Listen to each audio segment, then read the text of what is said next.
할렐루야.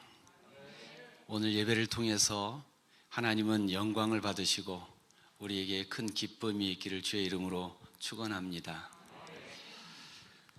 하나님께는 손자가 없다라는 말이 있습니다. 왜냐하면 아버지 되시는 하나님께는 자녀들만 있기 때문입니다. 우리들 가운데 누구도 하나님 할아버지라고 기도하는 분 없어요.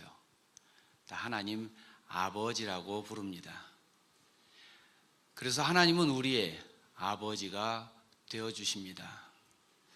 이 말이 의미하는 것은 우리들이 하나님을 아버지로 경험하는 신앙생활을 해야 된다는 것입니다.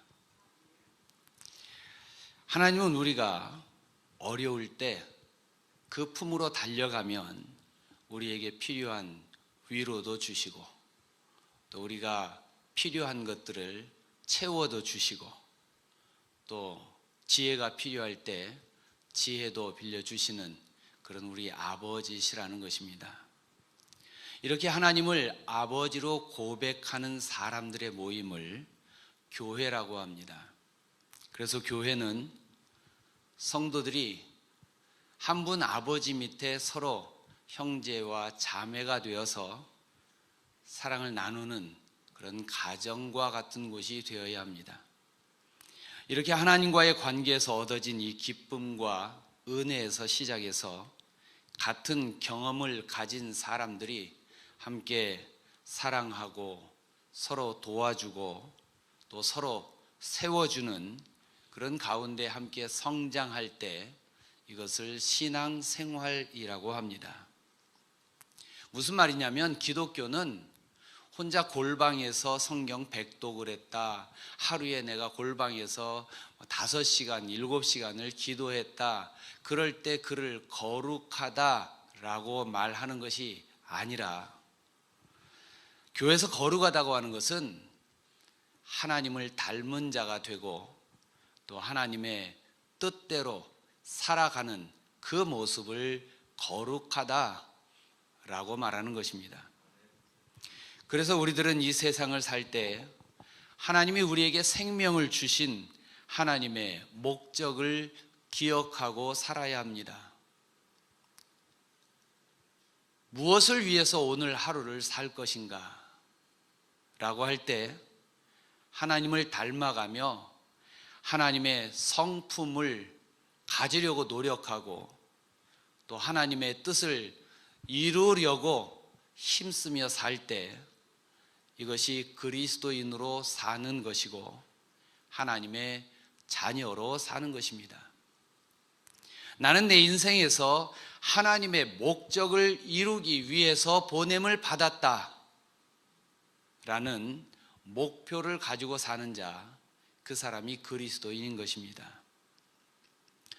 이런 목적을 가지고 사는 사람이 될 때 그를 향해서 너는 내 것이다 라고 하나님이 말씀하십니다. 반대로 이야기하면 나는 하나님의 것이다 라고 고백하는 사람은 하나님의 뜻을 따라 살아야 된다는 겁니다. 모든 종교가 깨달음이라고 하는 가치를 중요하게 생각합니다. 왜냐하면 깨닫게 되면 인생의 목표가 바뀌기도 하고 또 다른 가치를 가진 자로 살기 때문입니다. 그런데 우리 기독교에서 깨달음이란 하나님이 계시느냐 계시지 않느냐, 하나님이 안 계신 줄 알았는데 하나님이 계시구나 라고 하는 하나님의 존재에 대한 깨달음, 여기에 머무르지 않습니다. 다시 말해서 기독교의 깨달음이란 하나님의 존재를 깨닫는 철학적인 것이 아니라는 이야기예요. 오히려 기독교의 깨달음이란 하나님이 계신 것을 믿고 그리고 하나님께서 얼마나 나를 사랑하시느냐, 그 사랑을 받아본 경험을 가지고 내가 얼마나 큰 사랑을 받았는지를 깨달을 때 내가 얼마나 가치 있는 존재인가 라고 하는 것을 깨닫게 되고 새로운 가치를 가진 자로 삽니다. 이것이 기독교의 깨달음이에요. 그래서 기독교의 깨달음은 나는 하나님의 사랑을 받고 있는 자다 라고 하는, 하나님을 빼놓고 나를 생각하는 게 아니고 내가 하나님을 깨달았다 라고 말하는 게 아니라 하나님의 사랑을 내가 받았다, 나는 사랑받는 존재다 라고 하는 관계적인 깨달음입니다. 하나님이 나를 너무나 사랑하십니다. 이것을 깨닫고 고백하는 사람은 순간순간이 감사하고 감격스러울 수밖에 없어요. 나 같은 것이,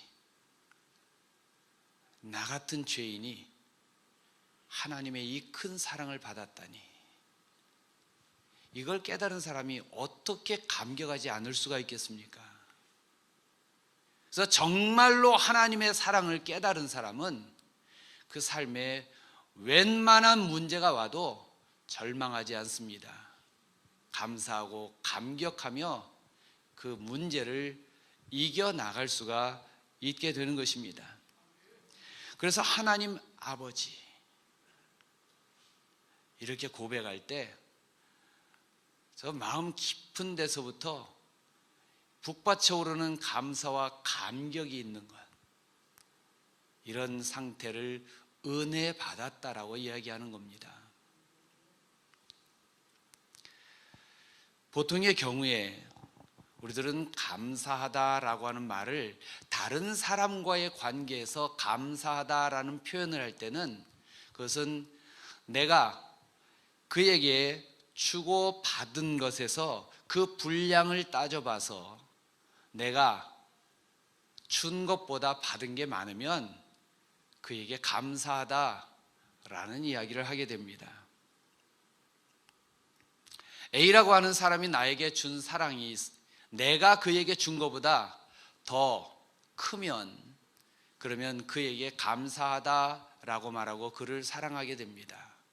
그런데 이렇게 관계 속에서 비교하는 그러한 사랑은, 그런 감사는 A라고 하는 사람이 나에게 준 사랑보다 B라고 하는 사람이 나에게 준 사랑이 더 크면 A보다 B를 더 사랑하게 됩니다. 이 말이 의미하는 것은 사람의 기준에서 사랑이라고 하는 것은 상대적이라는 거예요.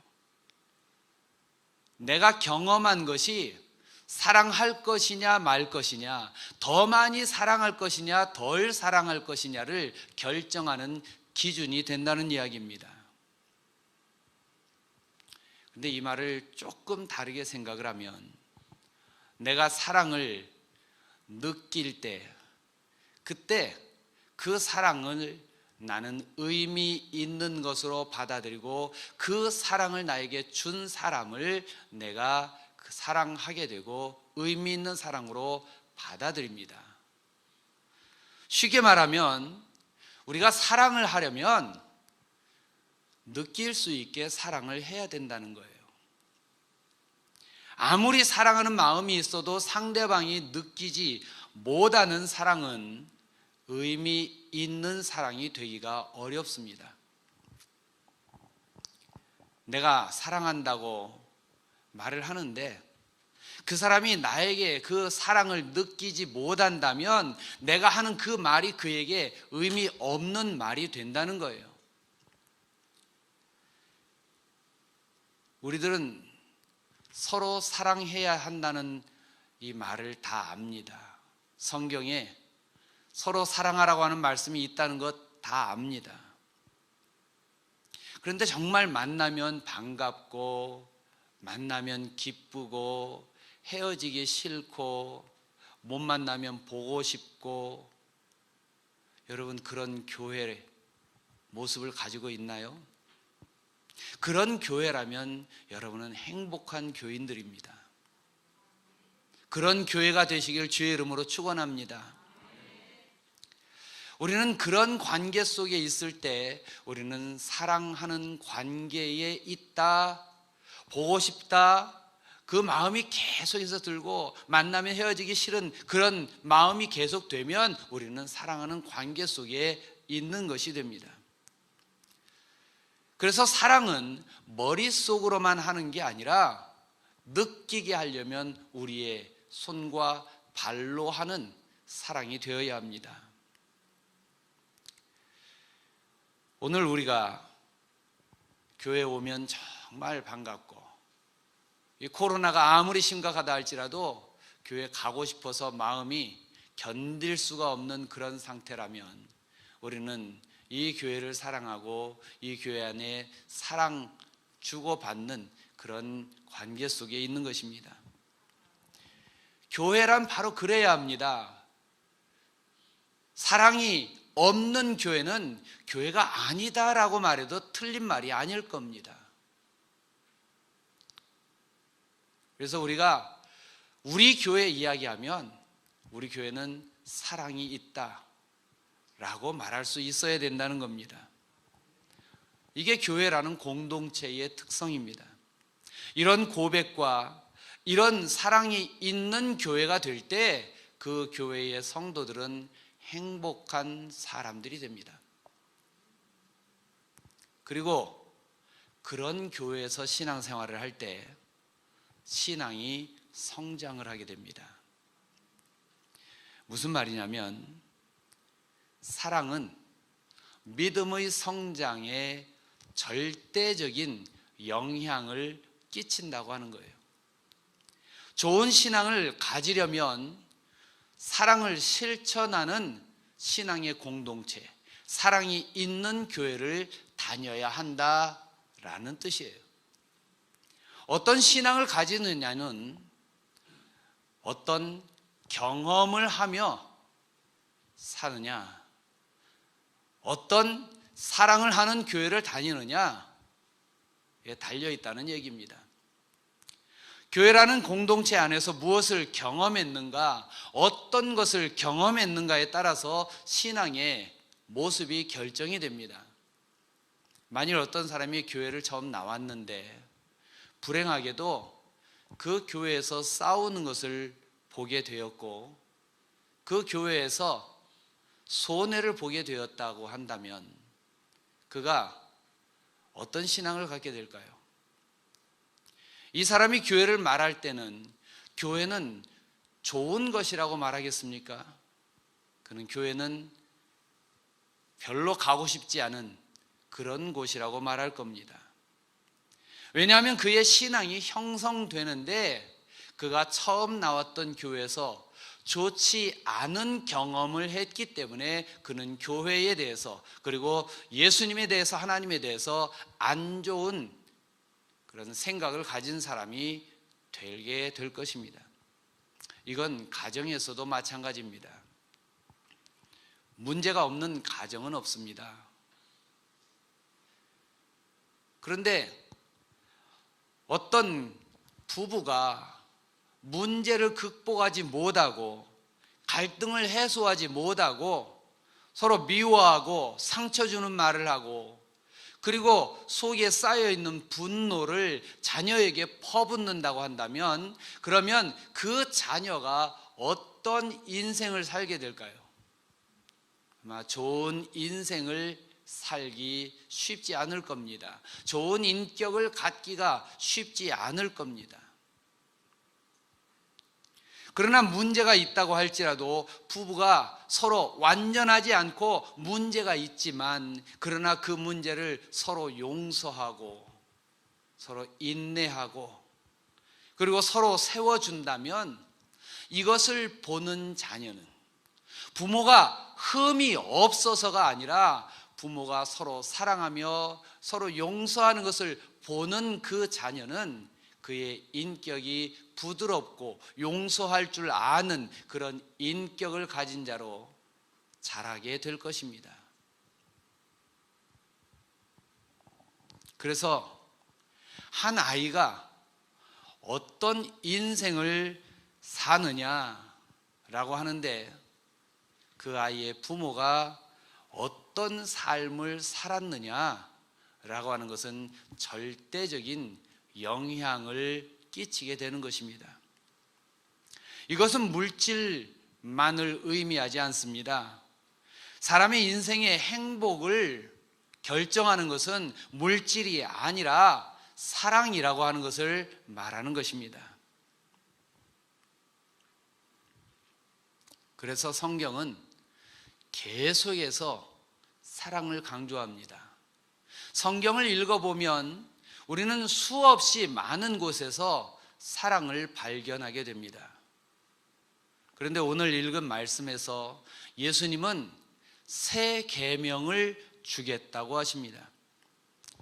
이전에 있었던 계명도 중요하지만 그러나 정말로 제자들이 변화되기를 원했고 제자들을 통해서 세상이 변화되기를 원하신 예수님은 제자들에게 어떻게 살아야 하느냐, 어떻게 신앙생활을 하며 어떻게 세상을 변화시킬 수 있느냐를 가르쳐 주시는데 예수님은 새 계명을 주시겠다고 말씀하십니다. 요한복음 13장 34절을 보면 새 계명을 너희에게 주노니 서로 사랑하라. 내가 너희를 사랑한 것 같이 너희도 서로 사랑하라 라고 말씀하십니다. 여기서 예수님은 사랑하라 라는 말씀이 계명이라고 이야기하십니다. 그리고 서로 사랑하라는 말씀을 새 계명이라고 하십니다. 그런데 그 서로 사랑하는 것의 모델이 뭐냐? 예수님이 제자들을 사랑한 것 같이 서로 사랑하라는 거예요. 그게 새 계명이라는 것입니다. 그러면 사랑이 왜 계명일까요? 계명이라는 말은 반드시 지켜야 되는 명령이라는 말입니다. 왜 사랑이 명령일까요? 왜 예수님은 사랑하라고 하는 것을 명령이라고, 명령이 필요한 것이라고 그렇게 말씀하실까요?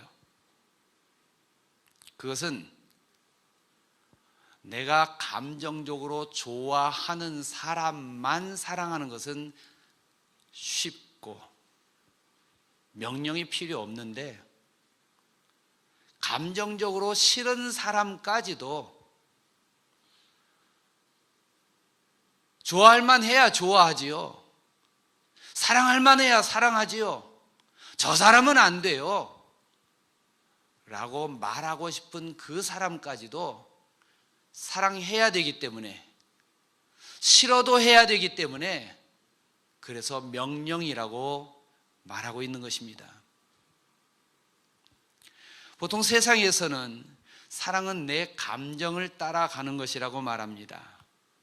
하고 싶으면 사랑하고 하기 싫으면 안 해도 되는 것, 그게 세상에서는 정직한 것이라고 말합니다.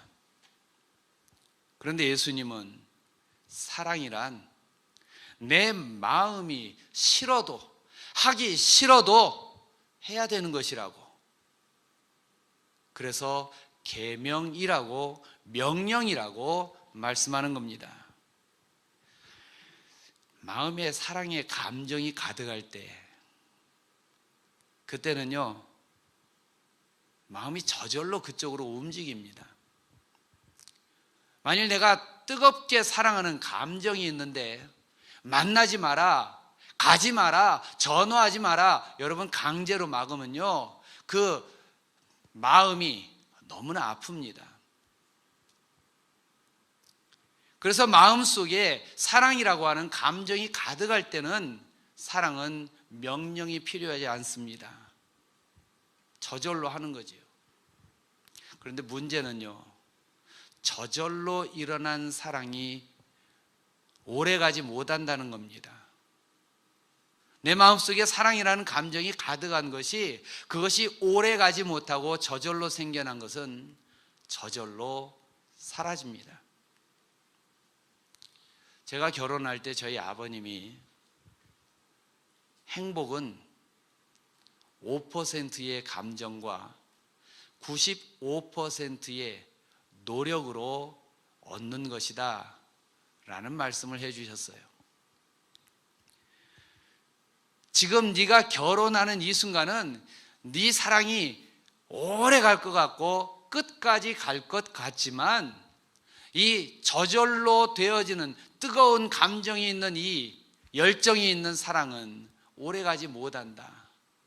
그 사랑이 끝나고 나면 그때부터는 사랑하려고 노력해야 된다는 이야기입니다. 이 말이 무슨 이야기입니까? 우리가 사랑하지 못하는 이유는 사랑하는 감정이 없어서가 아니라 사랑하려고 결심하지 않기 때문입니다. 사랑할 수 없다는 것은 핑계에 지나지 않는다는 겁니다.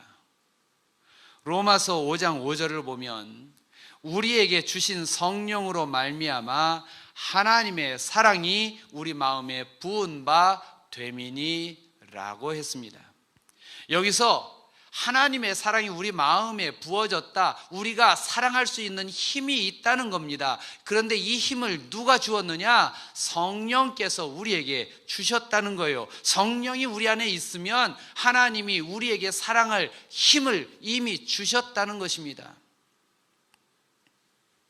그런데 우리가 사랑할 수 있는 능력을, 힘을 가지고 있는데도 사랑하지 못한다면 그것은 사랑하려고 결심하지 않았기 때문이고 사랑하라는 명령에 불순종한 것이 되는 것입니다. 그런데 예수님이 내가 너희를 사랑한 것 같이 너희도 서로 사랑하라고 말씀하실 때 예수님이 어떤 사랑을 우리에게 주셨습니까? 예수님은 우리의 자격을 따지지 않고 사랑해 주셨습니다. 로마서 5장을 보면 그래서 예수님은 이렇게 말씀하십니다.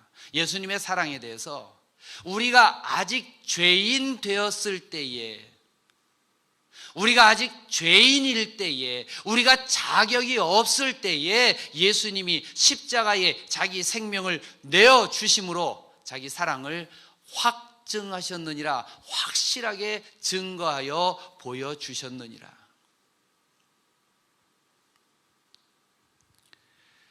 예수님이 말씀하시는 사랑은 그래서 사람의 자격을 따지지 않고 하는 사랑을 말합니다. 조건을 따르는 것이 아닙니다.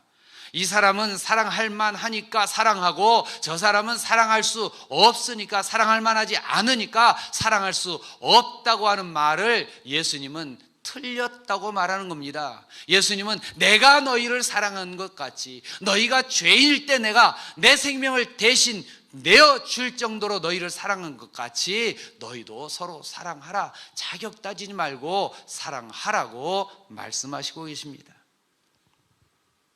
그래서 사랑은 감정에서부터 시작이 되지만 결심하고 순종하는 것으로 완성이 되는 것입니다. 그리고 예수님이 사랑하라고 하는 명령을 주시면서 거기다가 덧붙여서 새 계명이라고 말씀하십니다. 예수님이 새 계명을 주신다고 하실 때 그러면 새 계명, 너희가 순종해야 되는, 너희가 다시 한번 새롭게 사랑해야 되는 그 모델이 뭐냐? 그 모델도 말씀해 주시는데 그것이 바로 내가 너희를 사랑한 것 같이 너희도 서로 사랑하라는 것입니다. 다시 말해서 예수님이 새 계명이라고 이야기하는 이유가 뭐냐? 사랑하는 방법이 새로워졌기 때문입니다.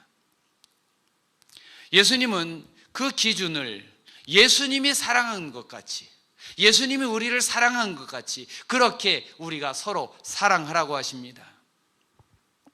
요한복음 13장은 우리가 잘 아는 아주 중요한 한 사건이 나오는데 제자들과 함께 다락방에 올라가셔서 거기서 제자들과 함께 만찬을 하실 때 제자들의 발을 씻겨 주시는 장면이 나옵니다.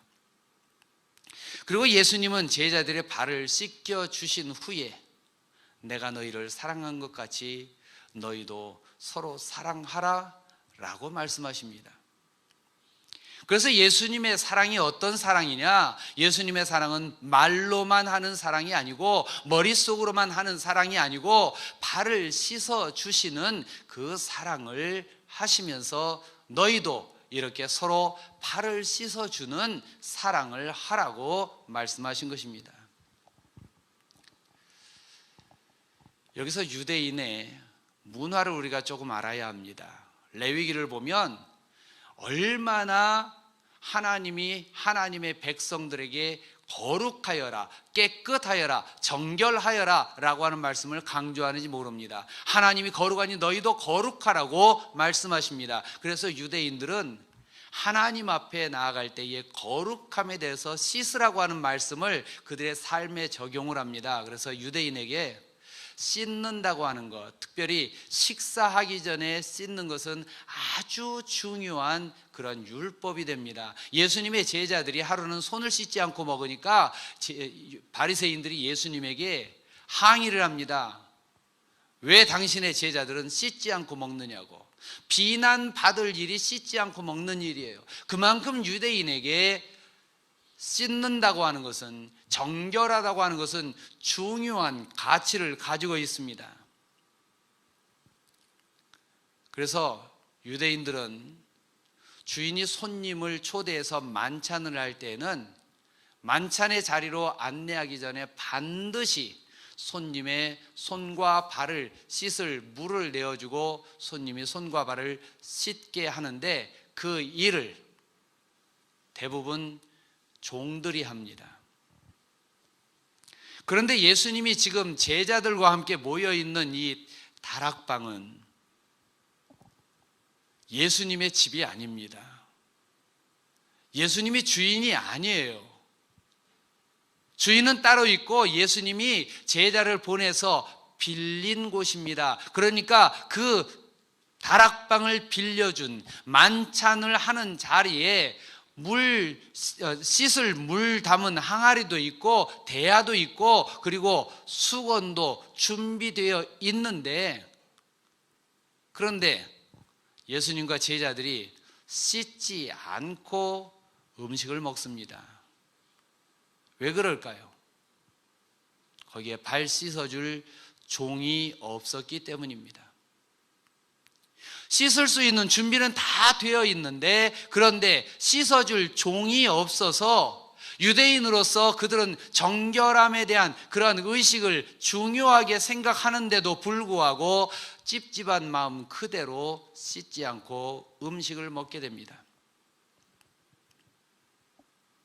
그런데 13장 3절과 4절을 보면 저녁 먹는 중에 예수는 라고 하는 말씀이 나오고, 다음에 넘어가면 조금 뒤에 저녁 잡수시던 자리에서 일어나 겉옷을 벗고 수건을 가져다가 허리에 두르시고 라고 하는 말씀이 나옵니다. 지금 예수님이 제자들과 함께 저녁 잡수시고 계셨습니다. 저녁 잡수시던 자리에서 일어나십니다. 모두가 발을 씻지 못해서 불편한 마음으로 식사를 하고 있는 그때 주님이 갑자기 일어나서 종의 자리로 내려가서 제자들의 발을 씻기기 시작합니다. 마태복음 20장 28절을 보면 인자가 온 것은 섬김을 받으려 함이 아니라 도리어 섬기려 하고 라고는 말씀을 예수님이 하십니다. 이렇게 예수님이 나는 섬기러 왔다고 말씀하시더니 예수님은 제자들의 발을 씻기는 자리로 내려가셔서, 종의 자리로 내려가셔서 제자들의 발을 씻기기 시작합니다. 아무도 종이 되려고 하지 않을 때, 씻지 않고 음식을 먹는 것이 자신들의 율법에 어긋나는 일이어서 그래서 마음이 불편한데, 그런데도 불구하고 내 감정, 내가 씻지 못했어, 불편해 라는 감정은 가지고 있지만 다른 사람이 씻지 못해서 불편하다고 하는 그 감정을 알지 못하고 생각하지 못하고 자기가 내려가지 않고 받으려고만 하는 그런 제자들의 모습을 보고 있던 예수님, 그 예수님은 아무도 씻어주려 하지 않는, 아무도 종이 되려고 하지 않는, 아무도 섬기려고 하지 않는 그 자리에서 예수님은 그런 모습을 견딜 수가 없어서 예수님이 먼저 종의 자리로 내려가신 겁니다. 지금도 마찬가지입니다.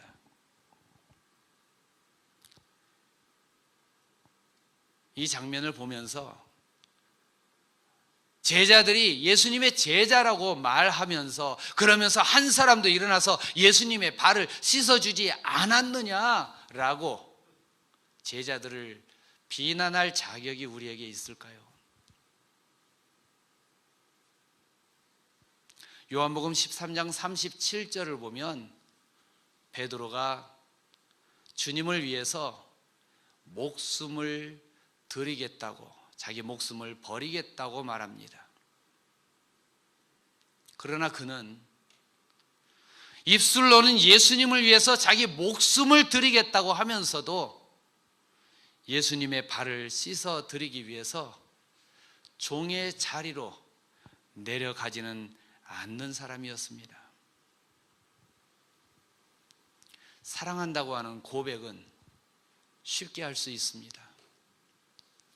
그러나 생활 속에서 내가 사랑한다고 하는 그 사람의 발을 씻어주는 사랑의 실천은 쉽게 할 수 있는 일이 아닙니다. 어쩌면 잘못하고 있는 것을 보면 그의 발을 씻어주는 마음으로 그를 변호하고 감싸고 그를 이해하는 것이 아니라 그를 쉽게 정죄하고 비난하는 것이 우리들일지 모릅니다.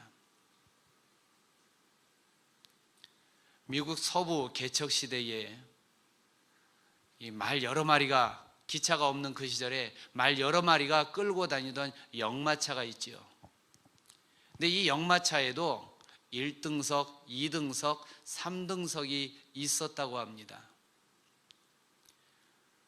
많이 타야 6명 정도 타는 이런 좁은 마차 안에 흔들리는 거 다 똑같고 힘들기도 다 똑같은데 무슨 1등석, 2등석, 3등석이 있을까요?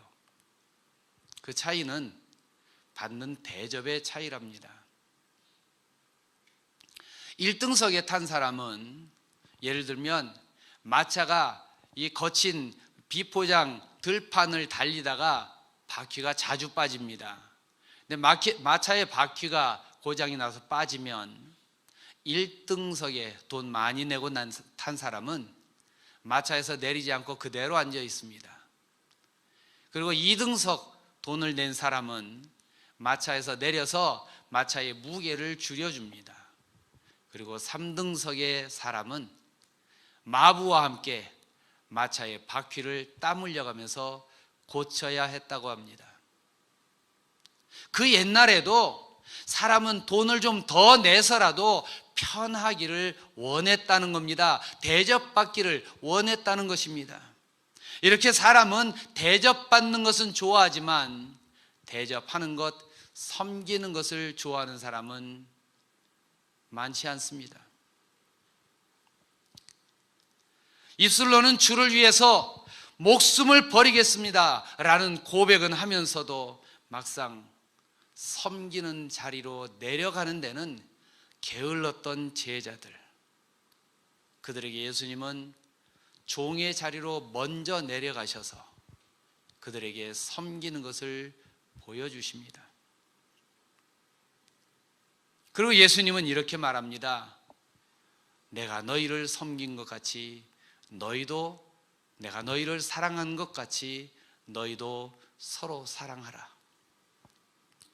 주님은 너희들이 성경을 들고 다니면, 너희가 찬송을 잘 부르면, 너희가 기도를 잘 하면 너희가 내 제자인 줄 알리라 라고 말씀하지 않았습니다. 오히려 예수님은 너희가 서로 사랑하면 이로써 모든 사람이 너희가 내 제자인 줄 알리라 라고 말씀하십니다.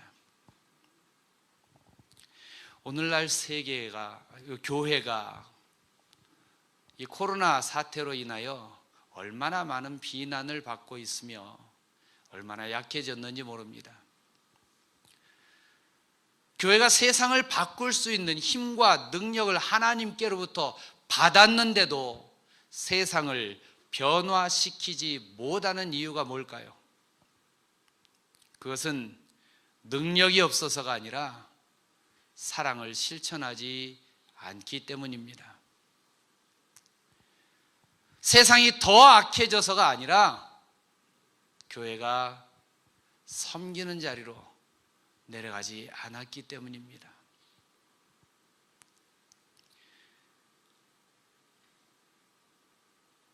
내 감정이 갈 때, 사랑하는 마음이 있을 때 사랑하는 건 쉽다고 했습니다.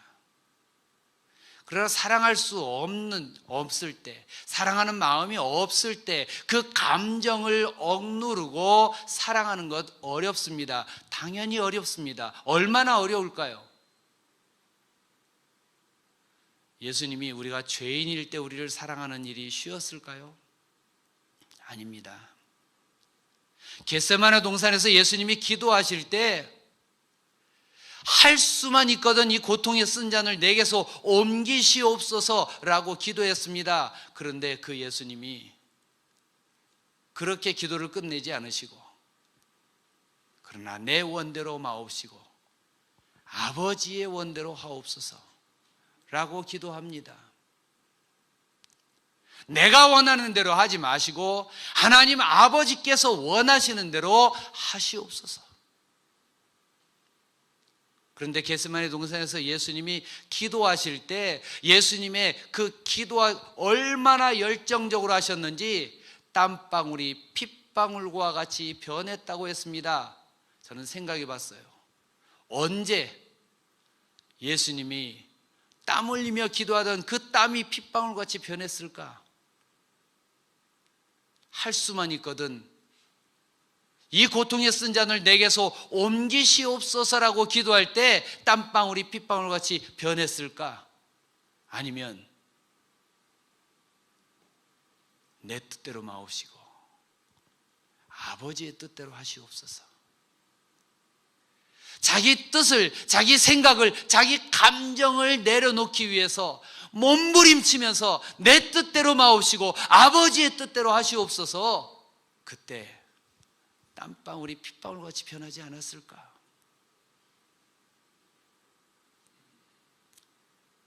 사랑하기 어려운 사람 사랑하는 것 쉬운 일 아닙니다. 화가 나고 마음에 분노가 있는데 그것을 사귀고 그리고 용서하고 인내하고 화평케 하는 것 쉬운 일 아닙니다. 감정대로 하면 사랑하기 어렵습니다. 그게 우리들입니다. 그러나 예수님은 섬김을 받으려 하고 섬기는 자리로 들어가지 않는 제자들을 보시며 예수님은 식사하시다 말고 그 자리에서 일어나서 종의 자리로 들어가서 제자들의 발을 씻깁니다. 그리고 말씀하십니다. 내가 너희를 사랑한 것 같이 너희도 서로 사랑하라. 사랑하는 성도 여러분, 지금은 서로 사랑해야 할 때입니다. 자기 감정이 아니라 하나님의 말씀에 순종하며 주님이 우리를 사랑한 것 같이 그렇게 서로 사랑함으로 우리의 가정이 회복되고 자녀들이 회복되고 이 시대가 교회로 인해서 새로워지고 행복하다고 말하는 그런 새 시대가 열리게 하는 그런 교회요, 그런 성도가 되시기를 주의 이름으로 부탁하며 축원합니다. 기도하겠습니다.